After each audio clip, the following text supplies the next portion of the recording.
everything went right. It's one of those rare races where you're feeling good physically, mentally, your wax is working, like the weather is cooperating, the trail was great.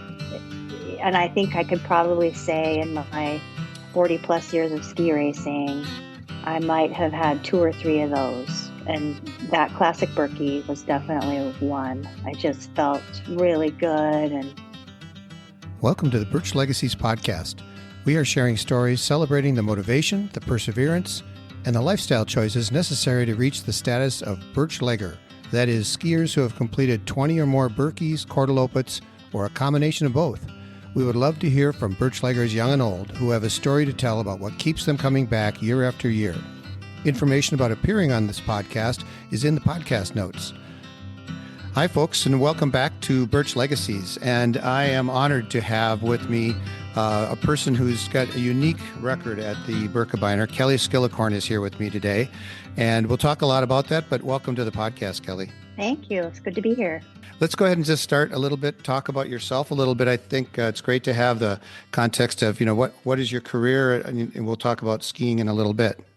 Well, my name is Kelly Skillicorn. I grew up in Blaine, Minnesota. And from there, I went on to Montana State, and I skied for them. I also ran track 1 year and cross country for 2 years. I got a health and PE K-12 bachelor's in education from there. And then I was I still wanted to ski race.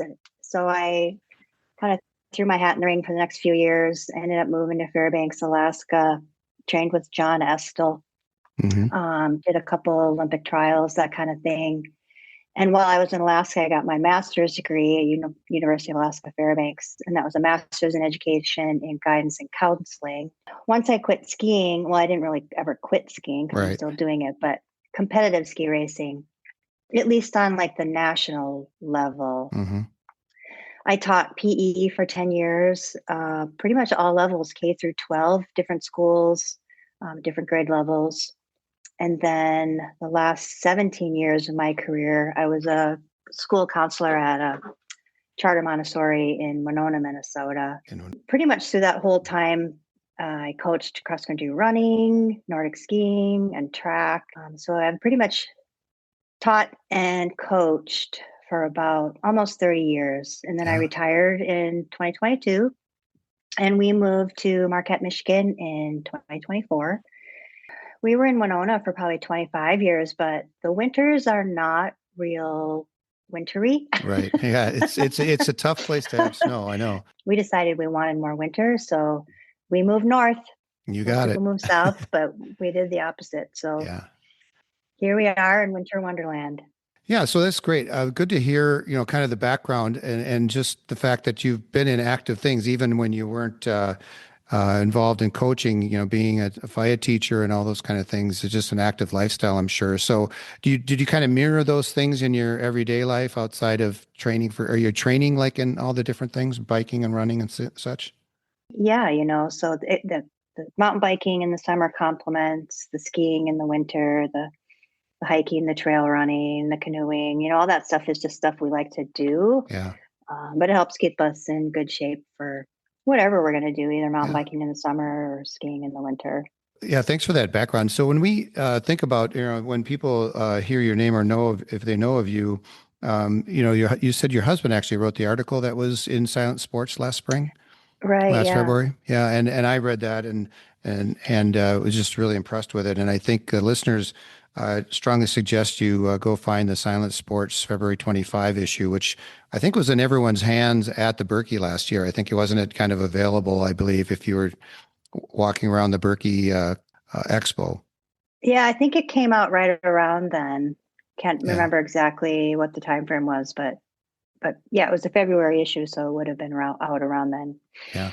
So what I was thinking we could talk about is if, you can summarize a little bit about what was in that article, and people can go back and get all the details, but then let's take a work our way backwards and kind of go, okay, well, if that's the end, if that's not necessarily the end, you're still skiing, but if that's what you ended up doing, then we'll work backwards and figure out, how did it all start? So if you could share a little bit about that article and kind of what it summarized about you. It took me 20 years. You called it the Grand Slam, but I called it getting all four aces. Oh, there you go. That's Um, even better. I never set out on to do all the events, and to actually win all the events was something that I never really aspired to either. Hmm. And I think I kind of have to go back to the beginning, because the first one was the skate Birkie in 1988. I was 25 years old. I had raced the Olympic trials that January and didn't qualify. So I was on the Rossignol Marathon team. And at that time, the Birkebeiner was part of the Great American Ski Chase. Hmm. Oh, yeah. And I think realistically, if I really think about it now, that was really kind of the first time I heard about the Birkie. When you're in high school, the only people I knew that skied were high school kids, and that's Yeah. not something they were talking about. And then when I went to college in Montana, no one Yeah. talked about it then. It's very So region. It was regional. Yeah. yeah, it's very regional. And that was the year we started in town until you crossed the lake, and then you finished at Telemark.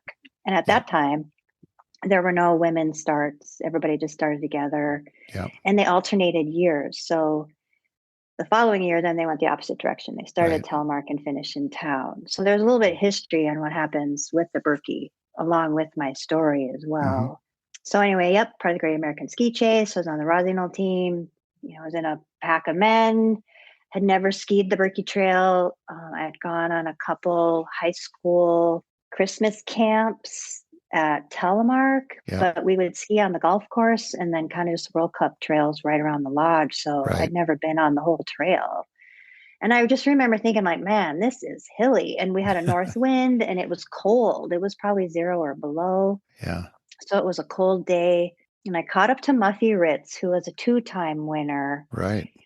probably close to about 5K to the finish. And someone said, okay, you're in the lead woman. And so then I really pushed hard to get to the finish line, and I crossed in first. And I don't think I understood the implication of what that meant really until many, many years later. I mean, I've won other races, but no other race beyond a Birkie win is more celebrated in the Midwest than Right. the Birkie. Right. It's like, oh, you're a Birkie winner, and that Yeah. kind of thing, where people don't go, oh, you won the, I don't know, Tug Hill Marathon. Yeah.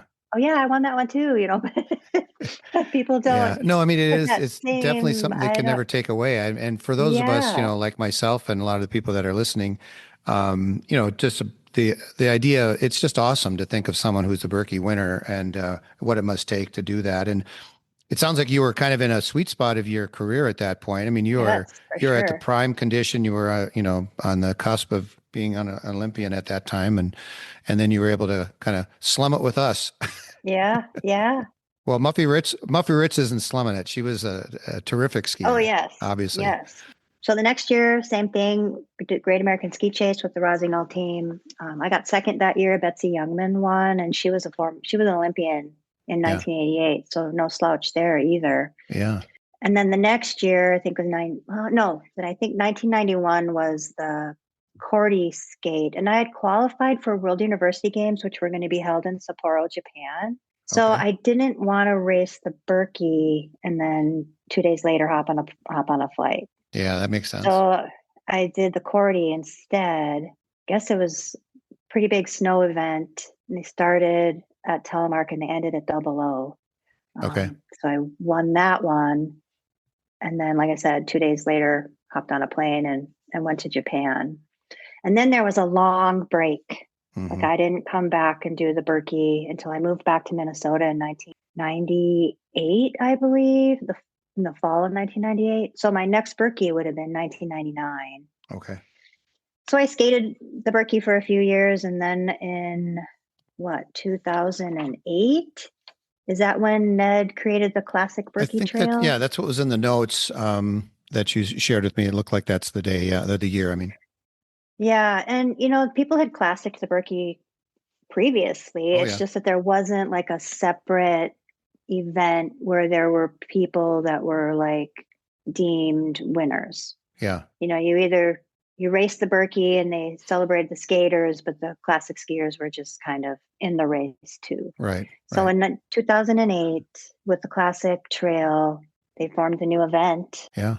And I would always choose to classic before skate. And I know I just love Even it. when It's even when just, you were younger in a college race and all that. yeah, Okay. yeah. I always Did they have preferred. that as a separate event in college? Was a classic category?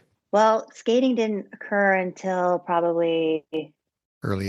1985. Yeah. And so I think I started college in 1981. So we were Okay. So already you three were, quarters of the way through. So yeah. no, skating didn't really happen Yeah. till later. Well, let me just take a step back to kind of what you were talking about, that transition around 2008. And you'll recall this, and I'm sure many listeners can too.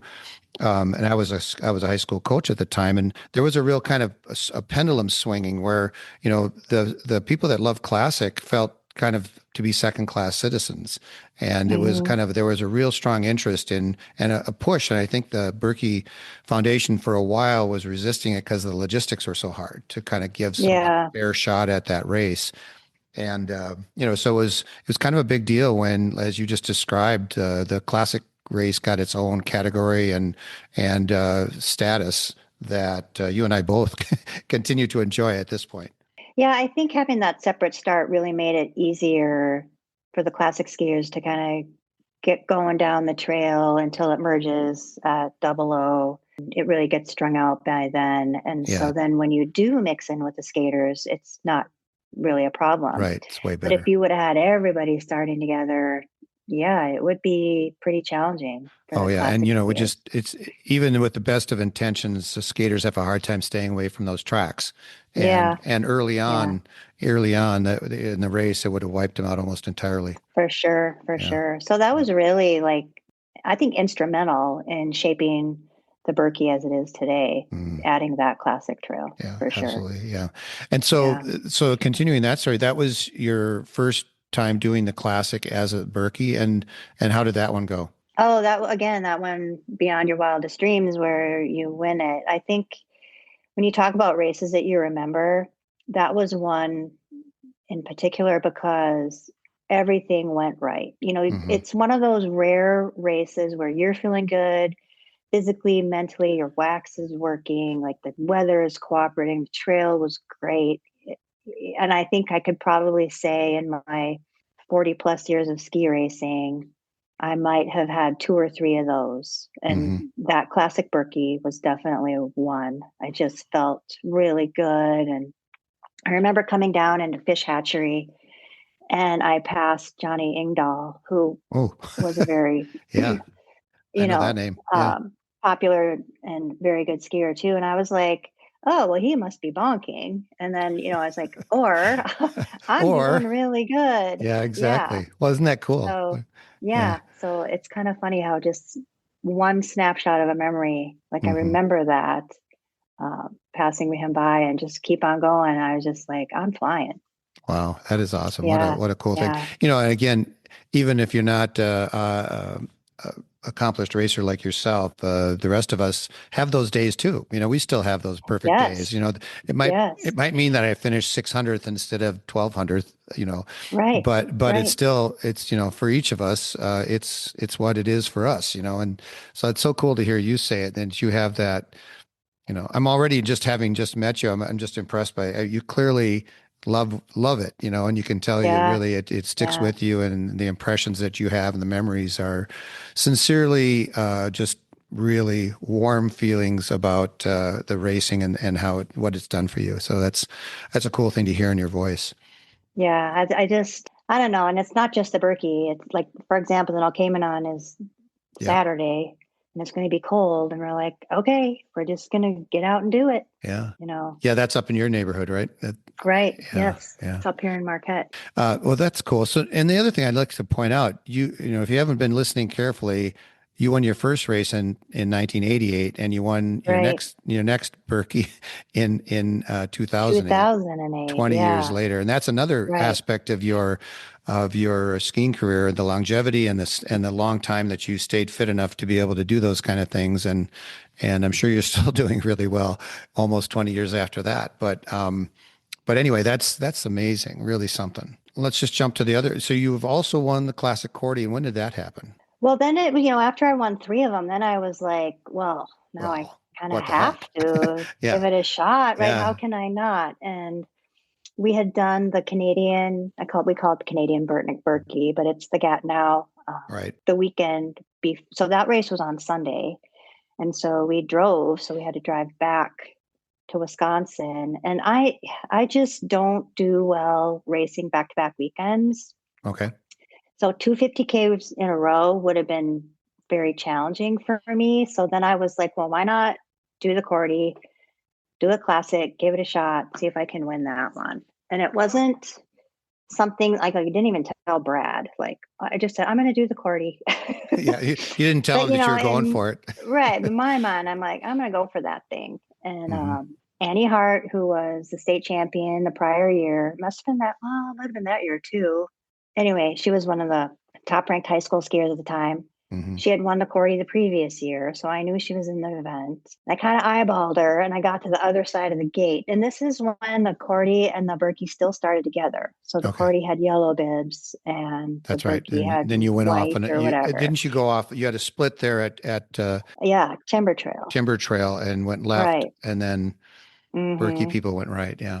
Yeah. So I thought, okay, I got to get far enough ahead by the split so she can't see me. Yeah. That was kind of Sneaky. that was Veteran my move. Let's call it mentality. veteran move. Yeah. Yeah. So I went from the gun and got out and hoped she didn't catch me. And Or yeah, it even worked know in that my you were favor. there. Did she? Right. Yeah. She Yeah. didn't know who I was. Like, Yeah. by then I was in my late 40s, Yeah. so just some old lady, racing. But yeah, I think it helped because I knew who she was, kind of had my strategy and I went with it. And yeah, I was able to come out with a win on that one. Yeah. I mean, for So, I think most people know this, but in the Minnesota and Wisconsin high school skiers often consider the Korte their championship of yeah. distance, and because they're not Hmm. qualified, or they're not allowed to ski the Birkie, and if they're not a certain age, and they have to be at least 18 already. Right. So it's oftentimes they're the really best high school skiers. So I mean, again, you had 20 years on those skiers at least, and you were able to take them on. So yeah, that's awesome because they're good skiers, really good skiers. Those kids. Oh yeah. And those, Yeah. those days are gone now. Like I'm in my 60s now. So I wouldn't be able to probably give up much of a fight these days. But Yeah. yeah, back then I was still fit enough to be able to do that. That's really cool. And I think you shared with me that you've now, with that long break in between, you still managed 24 Birkies and 3 Kortes. Yeah, So, and you're yeah. planning to keep doing it. You're doing it this year? I'm going for that black bib. You're right. Yes, I Okay. am. Good. Hmm. Okay. Good, good, good. Yeah, Yeah. that's kind of what keeps me motivated. It's like, well, okay, we got the black bib and then we got the red bib. So, Yeah.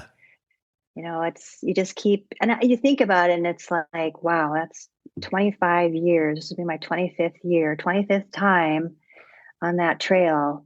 It's mind blowing, Yeah. really, Yeah. It to really think that is. you've been able to do something for that long. So, yeah, I'm just going to keep going as long as I can. Yeah. So then you have 24 Birkies. So they weren't all championships. Right, And right. so tell me, are there other ones that were really memorable, or some moments in some of those races that can kind of stand out for you? Well, there was one year both Brad and we started in wave one and we skied pretty much the whole thing together. Oh, that's neat. And some years I beat him, some years he beats me. We just never really know who's going to be where. Yeah.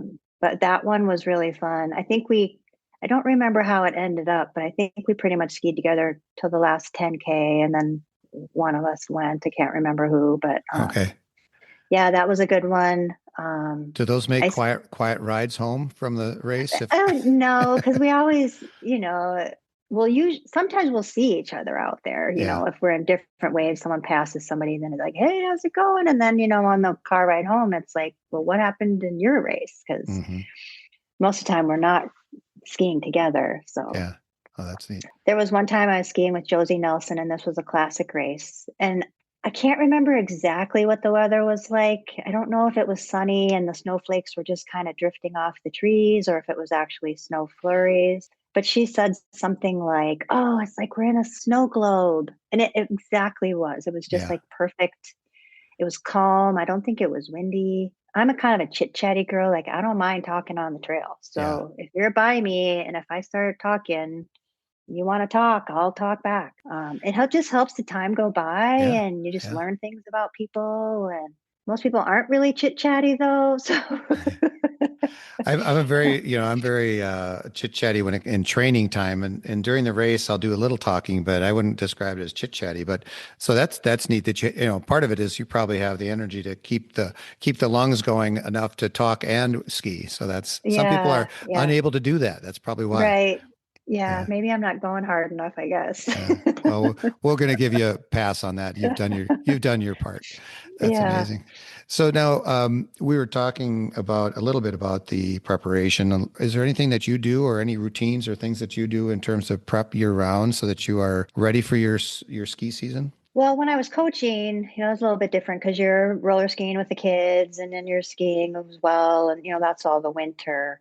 But as I haven't been coaching for the last, I don't know, 5 or 6 years, I still do roller ski, but I would say I roller ski less. And now it's limited to the fall. Yeah. So September, October into November. I still like to mountain bike too. So that happens a lot in the fall. If we can get like a canoe trip in, usually that's going to be more summer. But here in Marquette, we have some really good trails for hiking and running. I do more of that as well.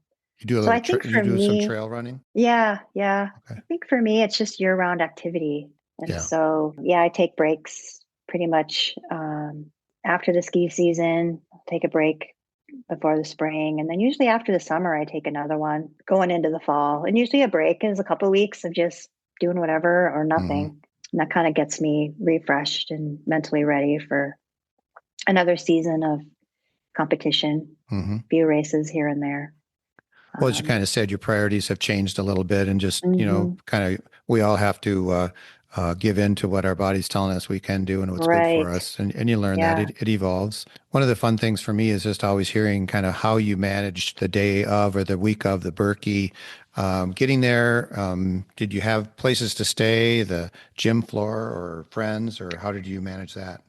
The first few years we stayed with friends, but then we bought a cabin in 2006. Okay. And so we're a mile from Double O. We didn't really have any traditions except I think we would try to get up to the cabin on Thursday night after work. And then Friday, kind of test whack. Go into the expo, probably get your bibs. Yeah, you have to get your bib. And that's always, old home week. There's a lot of people there that I know. So it takes a while to get through there with all the, Yeah. Yeah. It's kind talking of fun chat. though. Yeah. It's fun to do that Yeah. and see other people, you know. I don't know. I think, we're pretty traditional. The spaghetti dinner the night before and oatmeal the morning of.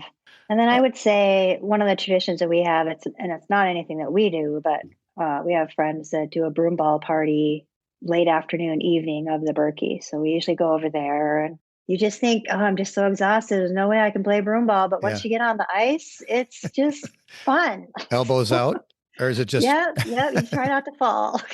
Yeah. Oh, Yeah. that sounds like great. That sounds good. Yeah. So you just a group of people just get out and play broom ball. Play broom ball, and then there's a fire going, so there's hot dogs and whatever people bring with them, Yeah. so it's usually a good time.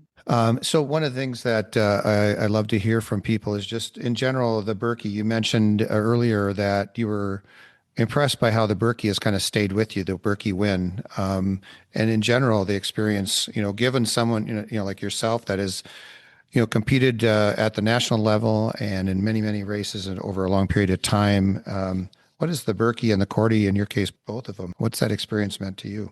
Well, it's really been a springboard, I think. I've been lucky enough that the people around me, that's what they do too, not just my husband, but the friends that we've met, our cabin neighbors. So it's one time a year where the neighborhood's all going to the same event. Yeah, And then it's something that you can chat about like at the broom ball party afterwards. yeah, Tell everyone who shows up, how'd your day go? yeah. But it also opened our eyes to other events. And so we've done 8 World Mopeds now. Which ones have you done? We've done all the Scandinavian ones. So Norway, Sweden, and So Finland. you've done the 90K Vasaloppet. Yeah, just last winter, like Oh, 8 months ago or 6 months yikes. ago or whatever Yeah, it was. Yeah. And I got to tell you, it was one of my favorites. really. It was just amazing. I mean, it was I will not lie. I was intimidated by 90K.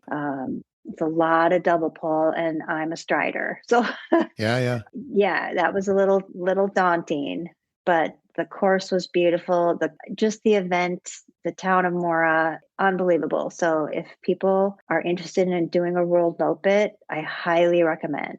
They have a Okay. night race, they have shorter events, they have a 30K, a 45K, they got the 90K. There's something for everybody. And then We've also done Switzerland, Czech Republic, Germany, Canada, Birkie. Yeah, I've heard the Engadin is supposed to be quite a great one to do. And is that I think that's the Swiss one, isn't it? That's the Switzerland. Yeah. Cool. Yeah.